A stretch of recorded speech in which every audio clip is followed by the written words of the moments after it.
The lesson from the prophet Joshua. The Lord said to Joshua, "Today I have rolled away from you the disgrace of Egypt." And so that place is called Gilgal to this day. While the Israelites were camped in Gilgal, they kept the Passover in the evening on the 14th day of the month in the plains of Jericho. On the day after the Passover, on that very day, they ate the produce of the land, unleavened cakes, and parched grain. The manna ceased on the day they ate the produce of the land, and the Israelites no longer had manna. They ate the crops of the land of Canaan that year. Psalm 32. Happy are they whose transgressions are forgiven, and whose sin is put away. Happy are they to whom the Lord imputes no guilt, and in whose spirit there is no guile. While I held my tongue, my bones withered away because of my groaning all day long.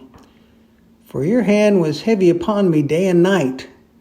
My moisture was dried up as in the heat of summer. Then I acknowledged my sin to you and did not conceal my guilt. I said, I will confess my transgressions to the Lord. Then you forgave me the guilt of my sin. Therefore, all the faithful will make their prayers to you in time of trouble. When the great waters overflow, they shall not reach them. You are my hiding place. You preserve me from trouble. You surround me with shouts of deliverance. I will instruct you and teach you in the way that you should go. I will guide you with my eye. Do not be like horse or mule, which has no understanding, who must be fitted with a bit and bridle, or else they will not stay near you. Great are the tribulations of the wicked, but mercy embraces those who trust in the Lord. Be glad, you righteous, and rejoice in the Lord. Shout for joy, all who are true of heart. Paul's second letter to the Corinthians.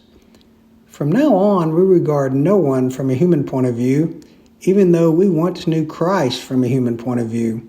We know him no longer in that way. If anyone is in Christ, there is a new creation. Everything old has passed away. See, everything has become new. All this is from God, who reconciled us to himself through Christ and has given us the ministry of reconciliation. That is, in Christ, God was reconciling the world to himself, not counting their trespasses against them, and entrusting the message of reconciliation to us. So we are ambassadors for Christ. Since God is making his appeal through us, we entreat you on behalf of Christ, be reconciled to God. For our sake, he made him to be sin who knew no sin, so that in him we might become the righteousness of God. The Gospel, according to Luke.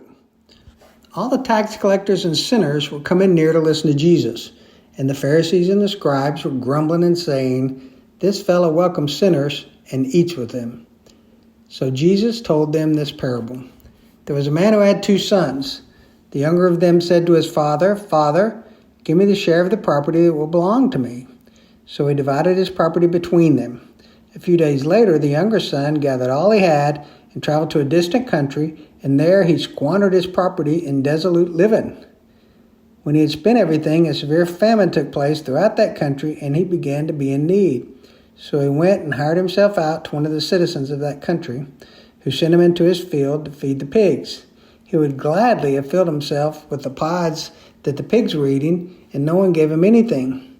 But when he came to himself and said, "How many of my father's hired hands have bread enough and to spare, but here I am dying of hunger?